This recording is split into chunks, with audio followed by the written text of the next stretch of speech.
Bonjour à tous, alors aujourd'hui on va revisiter une mouche réservoir très connue, le Shipman, élaboré par David Shipman. Donc une mouche qui va imiter une émergence de chironome. Donc vous pouvez l'avoir en différentes versions, vous pouvez avoir le corps en dubbing, le corps en dubbing de lièvre, de phoque, vous pouvez avoir la partie arrière et avant en CDC, en différentes... voilà, moi là c'est une de mes versions. Donc on va utiliser un hameçon S4, donc SA. Le SA correspond au sans ardillon. Là il est en taille 12, vous pouvez aller à 12, 14, 16, 18, je l'ai même monté en 10 et sur les arcs-en-ciel ça fonctionne très bien. On va utiliser comme fil de montage un fil unimono. Donc on vient placer à l'arrière de l'œillet, on va direction de la courbure, on revient un peu en avant, histoire de bien coincer ce fil qui a tendance un peu à glisser, à tourner. Donc ensuite on va utiliser, là j'ai pris du ZR de chez Devaux, où vous pouvez utiliser une fibre polypropylène, ce que vous avez. Le blanc est préférable. Après, voilà, libre à vous. Donc on laisse bien environ 1 mm entre l'œillet et la fixation du ZR pour ensuite faire notre tête juste devant et ainsi avoir la mèche redressée comme ça. On verra par la suite. Donc on avance le montage, on plaque notre fibre sur la hampe. On passe 2 fois derrière pour éviter qu'elle ne tourne lors du montage et on va bien serrer. Après, vous pourriez mettre un point de cyano ici au milieu, mais bon, sur une sèche émergente, je préfère pas utiliser de cyano, ça alourdit inutilement. Ensuite, on va donc utiliser la chenille palmaire en XS. Donc, je viens plaquer comme ceci.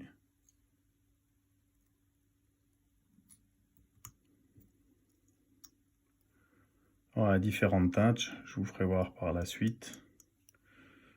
On fera préparer une petite cascade.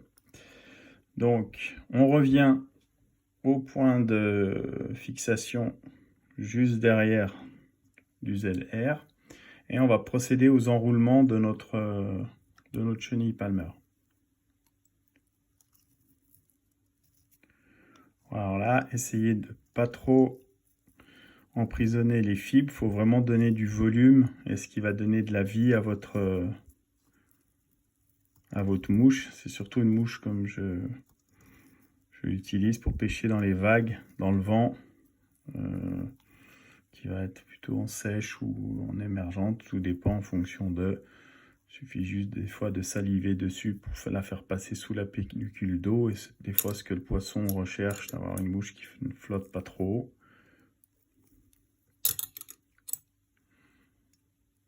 Donc j'ai une autre version un peu plus, entre guillemets, un peu plus naturelle, avec le dubbing en phoque noir et un cerclage perle en tinsel flash à vous qui fonctionne très bien aussi. Donc là on forme notre tête, et surtout notre tête va nous aider à tenir notre fibre assez droite. Alors le modèle classique normalement, mais ça, le modèle classique, on va dire, la mèche partirait comme ça. Voilà, ça serait plus ou moins ça, sans accentuer. Moi, je préfère avoir une mèche devant un peu relevée qui me sert un peu de point de visibilité. Donc là, on va former notre première ligature pour terminer la mouche. Et une seconde.